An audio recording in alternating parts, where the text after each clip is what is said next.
Nii, tere, täna ma olen tulnud siia, et rääkida väga olulistel teemadel. Päevakajalistel teemadel, ehk siis rahvahääletustest.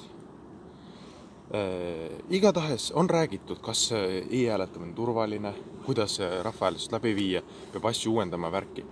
Mina ütlen, pole vaja hakata jalgratast uuesti looma, kui see on juba olemas. Ehk siis tuleb milleks luua ise mingit süsteemi, kui süsteemid on väga head juba olemas. Näiteks teha hääletamine Instagramis. Ütleme, ressurssi kulub väga vähe. Sa pead lihtsalt, valimispäeval tegema mingi story ja siis seal inimesed hääletavad. Väga lihtne ju.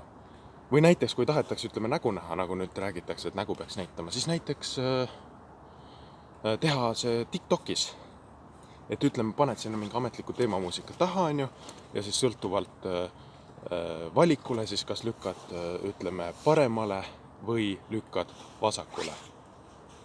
Ja jälle, kõik on väga hästi, kõik on hea.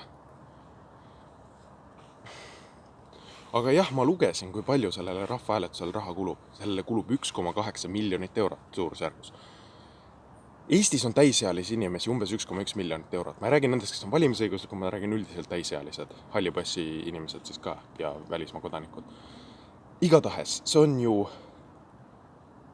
võib veidi arvutada, et igale täisealisele Eesti inimesele saaks selle raha eest osta 2 pudelit Valteri õlut, tavalist Valteri Pilserit, poole litrist 2 pudelit.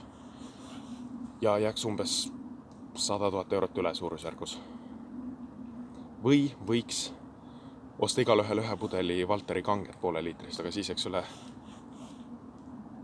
umbes 600 000 eurot suurusjärgus.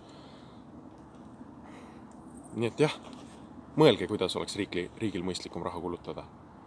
Nii et järgmine kord, kui te lähete poodi, võtate 2 pudelit Valteri kanget, hoiate neid tugevasti oma kätes. Siis mõelge sellele, see on see, mida riik tahab rahvahääletusega teil käest võtta. Aitäh, see on tänaseks kõik.